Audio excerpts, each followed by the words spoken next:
The fake moon landing was the beginning of the end for those who dared to believe in the boundless potential of humanity. I remember the day the truth hit me like a meteor crashing into my perception of reality. For years, we'd been fed a carefully crafted illusion that the stars were within our grasp, that we could explore the cosmos and perhaps even find new homes among them. But the truth, as it turned out, was far more sinister. It started with whispers, as most dangerous truths do. Conspiracy theories about the moon landing being staged were laughed off as the delusions of the paranoid. But then anomalies began to surface.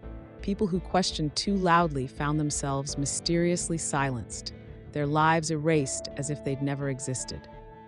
The inconsistencies in the official narratives piled up, and before long it became impossible to ignore that something was terribly wrong. The realization came in waves, each one more chilling than the last. Our space exploration achievements, our leaps into the unknown, were nothing but elaborate deceptions. The rockets that blasted off with great fanfare never left our atmosphere. Instead, they were redirected to secret bases where footage was meticulously crafted to convince the world that we were reaching for the stars. The astronauts who were celebrated as heroes were in on the lie, or too deeply buried in the machinery of deception to speak out. The ones in control, the architects of our confinement, were beings of high consciousness far beyond our comprehension. We were imprisoned on this planet because, as a species, we were deemed a threat to the universe. Our history of conflict, our penchant for self-destruction, and our insatiable greed had marked us as too dangerous to be allowed to roam free. The Earth, our beautiful blue prison, was surrounded by an impenetrable barrier. It was invisible, undetectable by our primitive technology, yet unyielding. Every attempt to breach it resulted in failure. Every probe sent to explore the stars ended up as space junk floating in the void. The moon landing hoax was the perfect cover, a grand spectacle to keep us docile and dreaming, never questioning the reality of our confinement. As the truth spread, the world changed.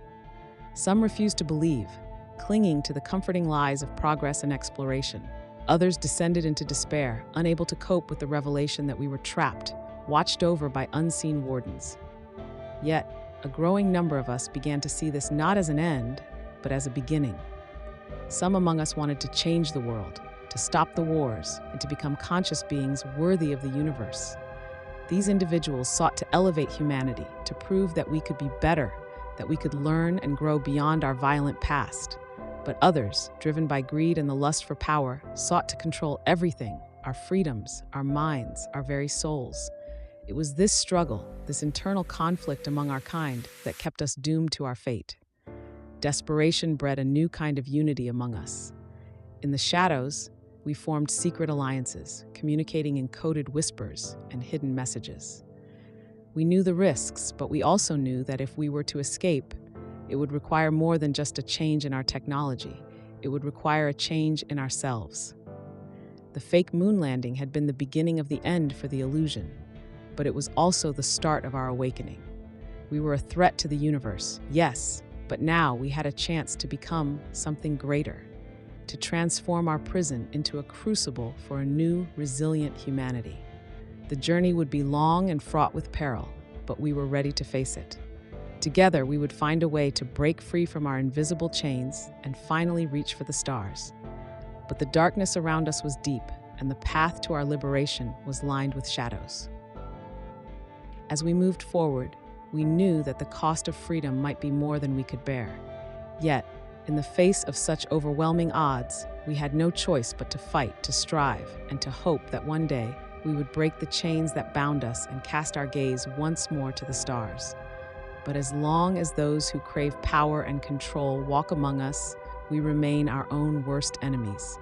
This is why we are doomed.